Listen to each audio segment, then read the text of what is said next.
I know it's been a while since I last posted a video, so there's going to be a few that I'm going to post in quick succession.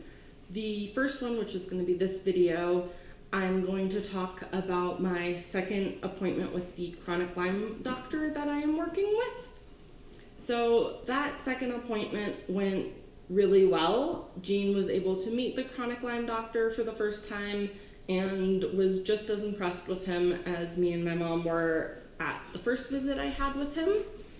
So at that appointment, we learned a lot and discussed many things. So some big takeaways from that appointment.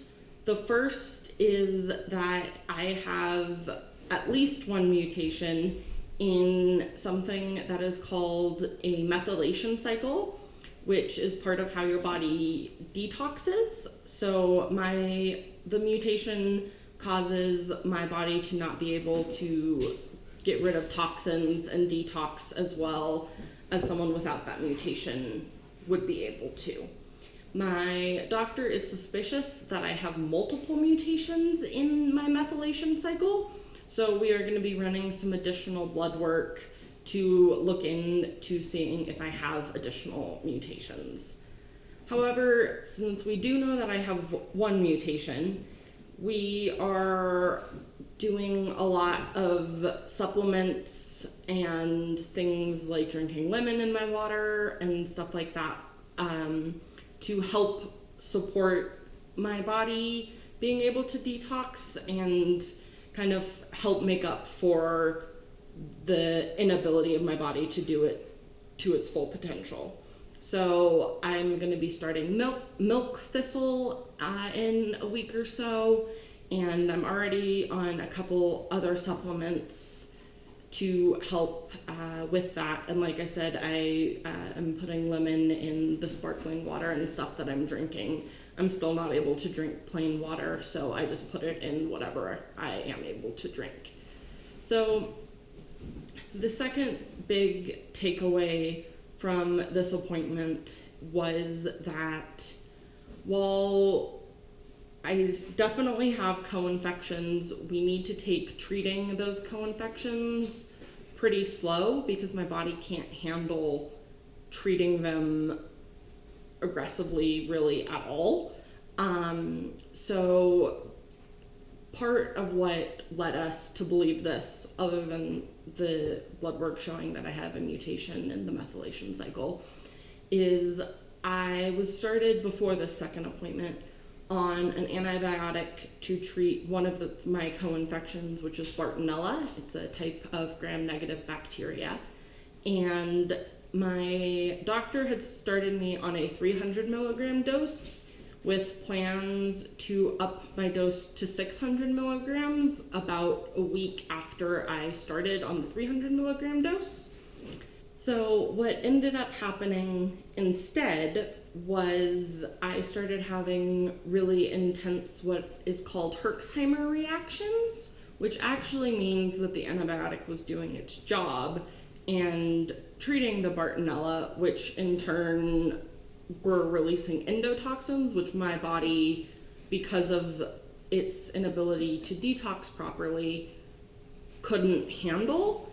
And so I was losing like over half my day to just feeling super sick, super fatigued. I started having more numbness and loss of feeling. And so we decided prior to my second appointment that we needed to cut my dose in half. So from 300 milligrams to 150 milligrams. And I was on that for about a week, the 150 milligram dose for about a week prior to my second appointment. And then at my second appointment, we discussed how I was doing on that dose, which I was doing a little bit better, but I was still having the loss of feeling, and I was still losing 3 or 4 hours to dealing with these intense Herxheimer reactions. And my chronic Lyme doctor decided that he was not comfortable with the intensity of my Herxheimer reactions, especially since I was still losing feeling. So we cut my dose in half again to 75 milligrams. And since being on that dose, I still notice it for about an hour, but I'm getting some feeling back, and I have actually stayed relatively stable over the past few weeks, which has been a very nice change from me declining every 2 to 3 weeks. So we're staying on the 75 milligram dose for right now. So we are still treating that bacteria, we're just doing it at a much less aggressive pace than we thought we would be initially. So that's another big thing that we talked about and worked through at my second appointment. A third thing we talked about, and I will be doing testing for, is he is still highly suspicious that I have mold toxicity or a sensitivity to mold. And so we're going to be doing a mold test for that. And then at my third appointment, which is in November, if that comes back as positive, we will talk about what steps we need to take to address that part of it. We went through a lot of blood work that got run prior to my second appointment, and we discovered that my body doesn't produce pregnenolone, or at least it has undetectable amounts of pregnenolone, which is an important compound for your adrenal glands and your adrenal gland function. So I have been put on a supplement of pregnenolone till we can get some of this sorted out, and hopefully my body can start producing that on its own again. So with all of that said, we went over, like I was saying, we went over blood work, but we also discovered that there was a mess up at the lab, and they didn't run about half the blood work that my doctor wanted run for me. So we're going to be redoing that half of blood work along with a few other things before my third appointment.